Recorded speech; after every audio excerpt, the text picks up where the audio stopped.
kepadamu, Yesus, Kaulah segalanya.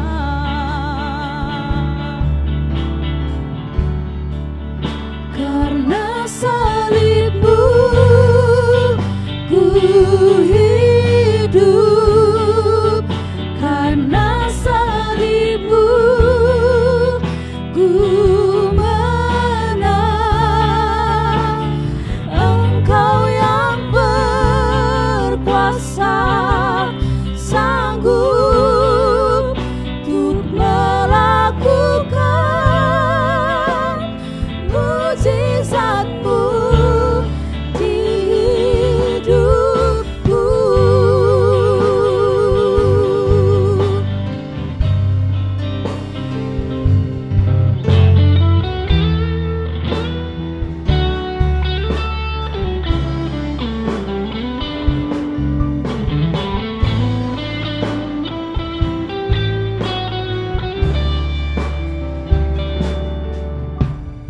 Engkaulah sumber pengharapan, kuasa-Mu sanggup menyembuhkan. Jiwaku pun berserah hanya kepadamu, Yesus, Kaulah segalanya. Karena salibmu ku hidup, karena salibmu ku menang. Engkau yang berkuasa, sanggup untuk melakukan mujizat-Mu. Karena salibmu ku hidup, karena salibmu ku menang. Engkau yang berkuasa, sanggup untuk melakukan mujizat-Mu di hidupku.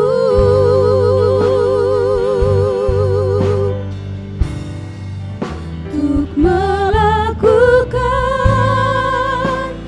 mujizat-Mu di hidupku.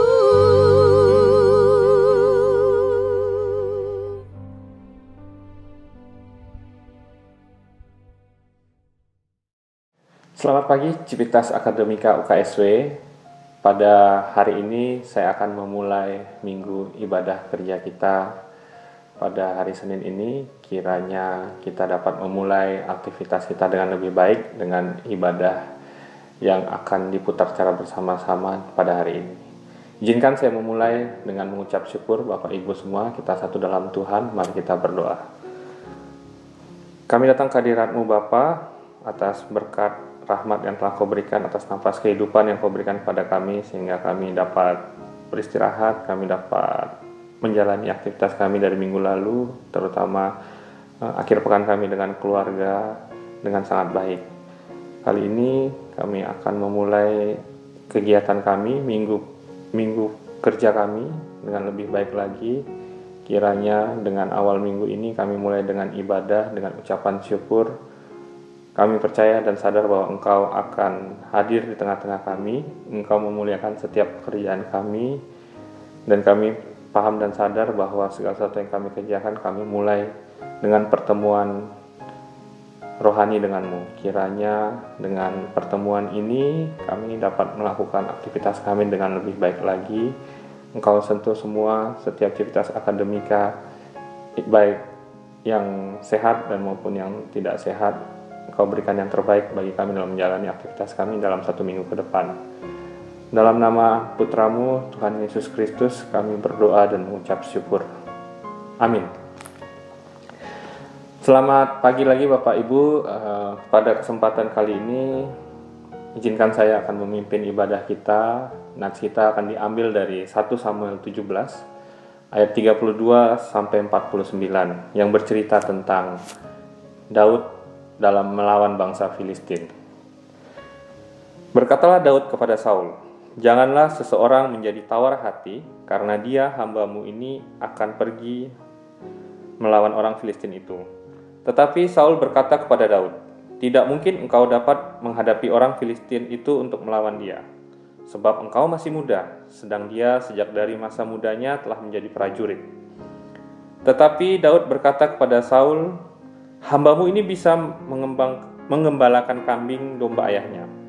Apabila datang singa atau beruang yang menerkam seekor domba dari kawanannya, maka aku menghajarnya dan melepaskan domba itu dari mulutnya.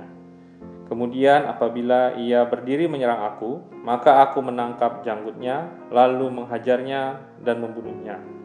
Baik singa maupun beruang telah dihajar oleh hamba-Mu ini. Dan orang Filistin yang tidak bersunat itu, ia akan sama seperti salah satu daripada binatang itu, karena ia telah mencemooh barisan daripada Allah yang hidup. Pula kata Daud, Tuhan yang telah melepaskan aku dari cakar singa dan dari cakar beruang, dia juga akan melepaskan aku dari tangan orang Filistin itu." Kata Saul kepada Daud, "Pergilah, Tuhan menyertai engkau." Lalu Saul mengenakan baju perangnya kepada Daud. Ditaruhnya ketopong tembaga di kepalanya dan dikenakannya baju zirah kepadanya. Lalu Daud mengikatkan pedangnya di luar baju perangnya, kemudian ia berikhtiar berjalan sebab belum pernah dicobanya. Maka berkatalah Daud kepada Saul, "Aku tidak dapat berjalan dengan memakai ini, sebab belum pernah aku mencobanya." Kemudian ia menanggalkannya. Lalu Daud mengambil tongkatnya di tangannya, dipilihnya dari dasar sungai 5 batu yang licin dan ditaruhnya dalam kantung gembala yang dibawanya, yakni tempat batu-batu, sedang umbanya di pinggangnya di tangannya. Demikianlah ia mendekati orang Filistin itu. Orang Filistin itu kian dekat menghampiri Daud, di depannya orang-orang yang membawa perisainya. Ketika orang Filistin itu menunjukkan pandangannya ke arah Daud serta melihat dia, dihinanya Daud itu karena ia masih muda, kemerah-merahan dan elok parasnya. Orang Filistin itu berkata kepada Daud, "Anjingkah aku, maka engkau mendatangi aku dengan tongkat?" Lalu demi para allahnya orang Filistin itu mengutuki Daud. Pula orang Filistin itu berkata kepada Daud, "Hadapilah aku, maka aku akan memberikan dagingmu kepada burung-burung di udara dan kepada binatang-binatang padang." Tetapi Daud berkata kepada orang-orang Filistin itu, "Engkau mendatangi aku dengan pedang dan tombak dan lembing, tetapi aku mendatangi engkau dengan nama Tuhan semesta alam, Allah segala barisan Israel yang kau tentang itu. Hari ini juga Tuhan akan menyerahkan engkau ke dalam tanganku, dan aku akan mengalahkan engkau dan memenggal kepalamu dari tubuhmu. Hari ini juga aku akan memberikan mayatmu dan mayat tentara orang Filistin kepada burung-burung di udara dan kepada binatang-binatang liar, supaya seluruh bumi tahu bahwa Israel mempunyai Allah, dan supaya segenap jemaah ini tahu bahwa Tuhan menyelamatkan bukan dengan pedang dan bukan dengan lembing. Sebab di tangan Tuhanlah pertempuran, dan ia pun menyerahkan kamu ke dalam tangan kami." Ketika orang Filistin itu bergerak maju dan menemui Daud, maka segeralah Daud berlari ke barisan musuh untuk menemui orang Filistin itu.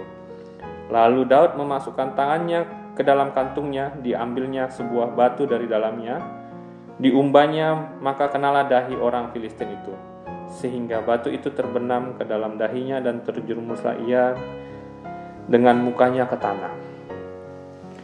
Bapak Ibu, segenap Civitas Akademika UKSW, dalam hidup ini kita tentu menghadapi peluang dan tantangan layaknya yang dihadapi oleh Daud dalam nats Alkitab kita pada pagi hari ini.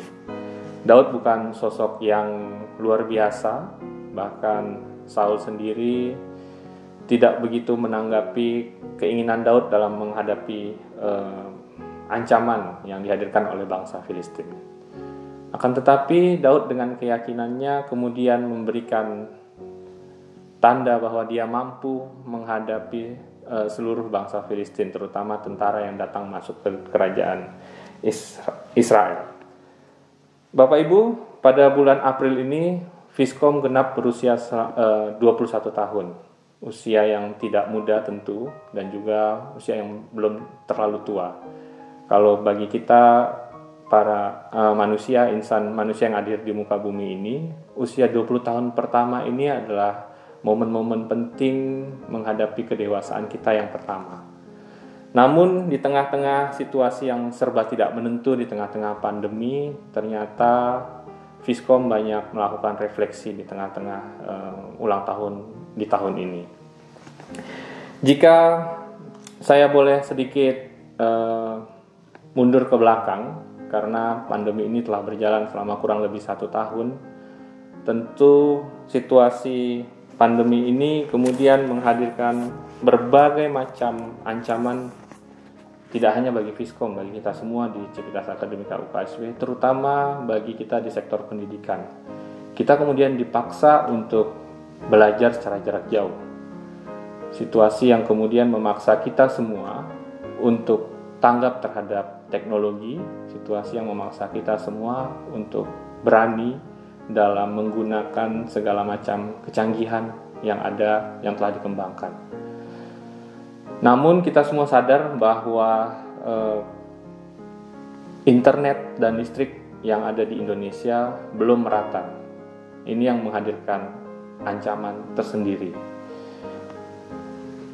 Fiskom sadar kemudian bahwa keadaan ini tentu mengharapkan pikiran dan ekstra kekuatan bagi seluruh Civitas Akademika Fiskom, terutama para dosen, untuk lebih berkreasi di situasi yang serba terbatas. Pembatasan sosial memaksa kemudian kami semua untuk sulit melakukan koordinasi secara langsung. Kami semua kemudian dipaksa untuk melakukan koordinasi secara virtual. Namun para struktural yang ada di Fiskom kemudian bersepakat untuk mengambil satu langkah tindakan, melihat ancaman pandemi ini tidak mau kemudian membuat Fiskom tergerus dan kemudian nyaman dengan model situasi pembelajaran online, karena pendidikan bukan hanya pengajarannya, tapi pendidikan jauh daripada itu, bagaimana para pengajarnya memberikan afeksi, bagaimana para pengajarnya dapat memberikan sesuatu yang lebih daripada materi yang diberikan dalam buku ajar. Kemudian Fiskom berkreasi dalam mengembangkan channel-channel media baru yang ada di Fakultas Ilmu Sosial dan Ilmu Komunikasi. Pendekatan dengan menyimpan materi secara virtual kemudian dilakukan oleh Fiskom. Fiskom kemudian berkreasi dengan membentuk YouTube yang sebelumnya belum sempat terpikir dan belum dikreasi dengan begitu baik, dan kemudian memilih set lokasi yang menjadi tempat para dosen untuk mengembangkan materinya, direkam dan kemudian disimpan dalam channel YouTube-nya. Ini merupakan salah satu langkah adaptif yang dilakukan oleh Fiskom di tengah situasi pandemi. Karena Fiskom sadar bahwa mahasiswa yang menjadi belajar di Fiskom tidak hanya berada di sekitar Pulau Jawa, tapi hampir di seluruh wilayah Indonesia. Mereka semua kemudian mengeluhkan bahwa kelas daring melalui kelas virtual, melalui Zoom atau Google Meet terkadang terkendala di antara 1-2 jam kelas itu berjalan. Artinya hal tersebut kemudian dipikirkan oleh para pemimpin pengambil keputusan di Fiskom untuk membuat materinya disimpan dalam virtual, dalam bentuk kemudian channel YouTube, dan dikembangkan, diedit, dan kemudian disimpan di channel YouTube Fiskom. Itu yang kemudian menjadi salah satu inovasi yang dilakukan oleh Fiskom di tengah situasi pandemik dan bertahan sampai kemudian pada semester ini. Bapak Ibu, kemudian di tengah situasi pandemi baru-baru ini kemudian kita dikagetkan dengan bencana yang terjadi di Indonesia. Ada 2 bencana yang terjadi di NTT, banjir bandang, dan kemudian di Jawa Timur, Malang baru-baru ini ada gempa besar yang terjadi. Tentu ini menghadirkan kegelisahan tersendiri bagi Civitas Akademika Fiskom. Fiskom sadar bahwa pendidikan tidak hanya soal mengajarkan. Pendidikan juga bicara soal bagaimana memberikan perhatian, empati, jadi bagian penting bagi proses ini. Bencana ini terjadi di bulan April, di tengah-tengah akhir semester perkuliahan. Di tengah-tengah mungkin 2-3 kali pertemuan lagi terjadi di setiap mata kuliah.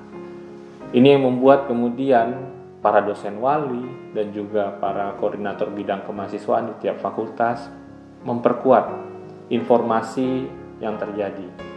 Harus terjadi jemput bola yang dilakukan baik oleh dosen wali kepada mahasiswa ataupun mahasiswa kepada lembaga kemahasiswaan yang kemudian bermuara kepada koordinator bidang kemahasiswaan, dan datanya harus disebarkan kepada fakultas dan juga universitas bagi para mahasiswa yang terdampak bencana.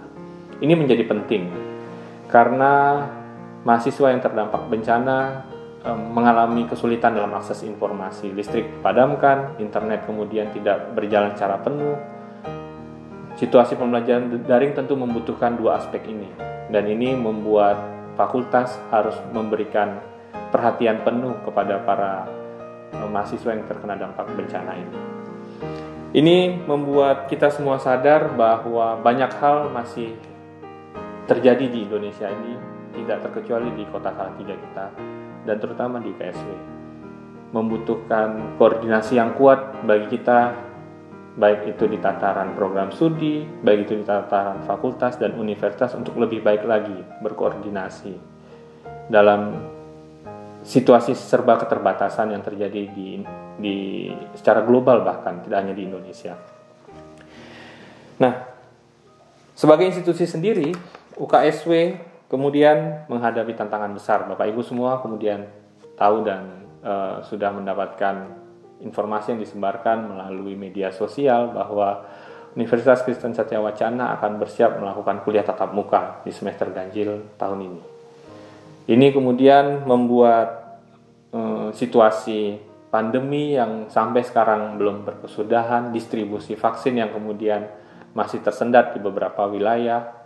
Tapi kita semua sadar dan percaya bahwa di situasi yang serba sulit ini, koordinasi menjadi poin penting. Baik itu koordinasi dari universitas kepada fakultas, baik itu koordinasi fakultas kepada lembaga-lembaga kemahasiswaan, koordinasi, dan fakultas juga koordinasi kepada orang tua terhadap izin yang diberikan. Ini dan juga universitas mempunyai peluang bagus untuk lebih memperkuat dalam sisa bulan berjalan sampai Agustus dan September untuk memperkuat fasilitas kesehatan dan juga protokol kesehatan yang diberikan agar para orang tua kemudian punya kepercayaan pada anak-anaknya untuk kembali belajar di Universitas Kristen Satya Wacana. Kita semua rindu untuk saling bertatap muka satu sama lain, tapi kita semua sadar bahwa kerinduan itu harus kita pendam, bahwa kerinduan itu kemudian harus kita lakukan dalam skala-skala mikro yang lebih kecil. Kita tidak bisa bertemu lagi seperti sebelum-sebelumnya dengan skala yang besar. Tentu kegiatan tatap muka, kegiatan pertemuan dengan skala kecil sampai skala besar ini akan berjalan selama bertahap. Kita semua berharap kemudian ancaman pandemi COVID yang masih menghantui Indonesia, vaksin yang kemudian bukan menjadi solusi paling utama, karena vaksin hanya memberikan imunitas lebih besar lagi dalam menghadapi virus COVID-19 ini. Tapi peluang untuk menghadirkan kerinduan yang tadi saya sampaikan kemudian membuat institusi ini bisa lebih baik lagi berbenah agar para orang tua kembali sadar dan kembali percaya kepada Universitas Kristen Satya Wacana untuk kembali memberikan anak-anaknya kepada kita untuk belajar di UKSW ini. Semoga apa yang kita takutkan ke depannya tidak terjadi dan kemudian Fiskom UKSW bisa memberikan yang terbaik dalam aspek pengajaran kepada mahasiswa dan juga memberikan kepercayaan kepada orang tua. Akhir kata, Bapak Ibu semua, dari refleksi kali ini Kita semua sadar bahwa kita harus lebih adaptif seperti Daud. Daud tidak hanya seorang gembala. Daud lebih besar daripada itu. Dia sadar bahwa ancaman yang dihadirkan dari serangan bangsa Filistin adalah peluang dia untuk menunjukkan siapa Daud sebenarnya. Kiranya dalam situasi pandemi yang belum selesai ini, kita bisa adaptif layaknya Daud terhadap segala ancaman yang dihadapi ke depan, serta kuat dan kokoh dengan mengandalkan Tuhan dalam segala persiapan yang telah kita lakukan. Cuma itu yang bisa kita sandarkan, Bapak Ibu semua. Momen Dias Fiskom kali ini menjadi pembelajaran penting bagi Fiskom untuk bisa hadir dan melayani masyarakat Indonesia pada tahun-tahun berikutnya. Kiranya Fiskom dapat memberikan yang terbaik dan dapat menjadi salah satu fakultas yang memberikan dampak bagi masyarakat di sekitarnya. Terima kasih, Tuhan Yesus memberkati. Mari Bapak Ibu kita tutup dengan doa syafaat. Segala puji syukur kami kembali panjatkan kehadirat-Mu Bapa, Engkau yang memiliki nafas kehidupan kami, Engkau yang berkuasa atas segala perbuatan, tindak tanduk dan pikiran kami, sehingga kami dapat melakukan yang terbaik sesuai dengan keinginan dan kehendak-Mu. Tidak henti-hentinya kami mengucap syukur atas segala hal, atas usia baru juga yang kemudian akan dijalani oleh salah satu fakultas di Universitas Kristen Satya-Wacana, yaitu Fakultas Ilmu Sosial dan Ilmu Komunikasi, yang pada tanggal 24 April tahun ini akan berusia ke-21. Usia yang menuntut kedewasaan yang lebih baik lagi bagi fakultas ini, usia yang menuntut segala civitas akademikanya memberikan yang terbaik dalam aspek tidak hanya pengajaran, tapi juga penelitian, pengabdian masyarakat, dan terutama memberikan aspek kasih yang lebih besar lagi kepada para mahasiswanya dan lingkungan sekitarnya. Kiranya di momen ulang tahun yang bertepatan dengan pandemi yang masih berjalan di Indonesia ini, aspek ini tidak dilupakan oleh para civitas akademika Fakultas Ilmu Sosial dan Ilmu Komunikasi. Kami juga berdoa kepada institusi Universitas Kristen Satya-Wacana yang juga tetap memberikan yang terbaik dalam situasi pandemi, dalam memberikan pengajaran, dalam memberikan publikasi penelitian para dosennya, dan terutama dalam memberikan aspek inovasi melalui pengabdian masyarakatnya, melalui beberapa penemuan-penemuan penting yang diberikan untuk membuat lingkungan sekitar lebih baik lagi. Kami berdoa dalam persiapan di semester berikutnya, terutama dalam pertemuan kuliah tatap muka ke depan, kiranya Universitas Kristen Satya-Wacana dapat memberikan yang terbaik dalam memperkokoh institusi, dalam memperkuat informasi, dan menciptakan situasi yang lebih baik lagi, agar para orang tua, para mahasiswa dapat kembali kepercayaannya dikembalikan kepada Universitas Kristen Satya-Wacana, dan KSW tidak mendapatkan dampak yang lebih buruk daripada ini dalam situasi pandemi ini. Kami berdoa juga kepada Kota Salatiga agar sebagai salah satu kota toleran nomor 1, agar mempertahankan identitas tersebut dan juga melakukan koordinasi yang baik dengan provinsi dalam distribusi vaksin yang ada, supaya kemudian vaksin yang diterima sampai di Salatiga bisa didistribusikan dengan baik kepada semua masyarakatnya. Kami berdoa secara khusus Bapa kepada para terdampak korban bencana, baik itu yang terjadi di NTT, korban bencana juga yang gempa yang terjadi di Jawa Timur, terutama di Kota Malang. Kami tahu pasti ada beberapa mahasiswa kami yang kemudian, atau orang tua dari mahasiswa kami, atau alumni kami, atau juga orang tua dari keluarga, dari para dosen, staf dan lain sebagainya yang berada di sekitar lokasi korban bencana.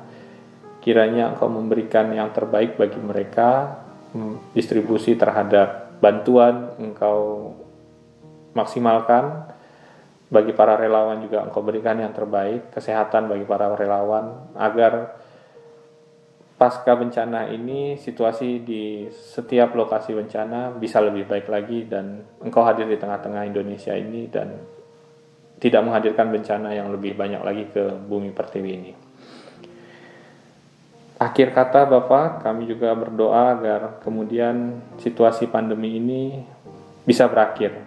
Kami rindu untuk saling bertemu satu sama lain. Kami rindu untuk saling bercerita tanpa takut terhadap saudara kami, terhadap teman kami, terhadap teman kami.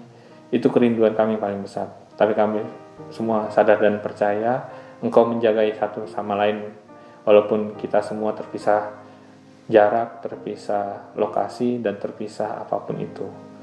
Kami serahkan segala macam pekerjaan kami serahkan segala macam perbuatan kami ke dalam lingkup tangan-Mu. Engkau yang berkuasa, Engkau yang memberikan yang terbaik, Engkau yang menyempurnakan apa yang kami lakukan. Dalam nama anak-Mu Tuhan Yesus Kristus kami berdoa dan mengucap syukur. Amin.